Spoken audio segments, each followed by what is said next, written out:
Se dirijan yo ki koz nap soufri, se dirijan yo ki koz nap pasi mize sa yo. Se yo menm ki koz nap pran emilyasyon, fe menm lot nasyon pa pran koutosyon.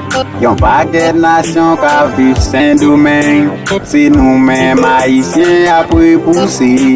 Na viv Saint-Domingue, na viv ap ke soti, na viv Saint-Domingue se nou plis maltrete. Na viv Saint-Domingue police fen sa yu fi, na viv Saint-Domingue raciste la kap tue. Na viv Saint-Domingue la vi chen vo pasin, na viv Saint-Domingue pa gen moun kap di asi. Nou vin Saint-Domingue se pa nou ki tabli, nou vin Saint-Domingue le sa bon nou wali.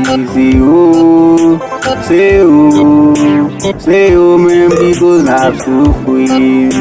Se neg yo ki koz nap soufri. Se dirijan yo ki koz nap soufri, se dirijan yo ki koz nap pasi mize sa yo. Se yo menm ki koz nap pran emilyasyon, fe menm lot nasyon pa pran koutosyon. Na viv Saint-Domingue, konstriksyon se nou, koupe kan se nou, jete patra se nou, fe jardin se nou, okipe bef se nou, fe senre se nou, lave machine se nou, seklete se nou, epi se nou menm yap maltrete.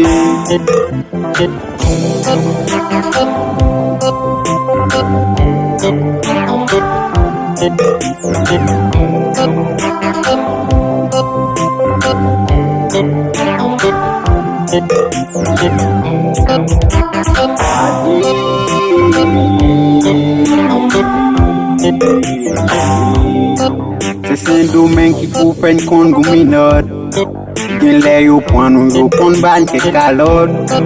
Yo pa ban doa pou nou se vak telefon, visa pou nek sa yo se sel sou gen kop.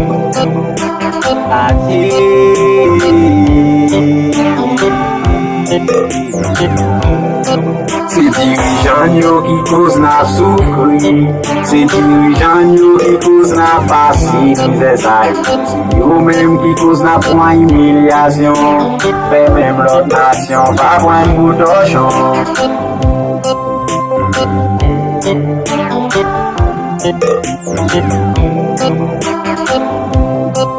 Pull up bell mix.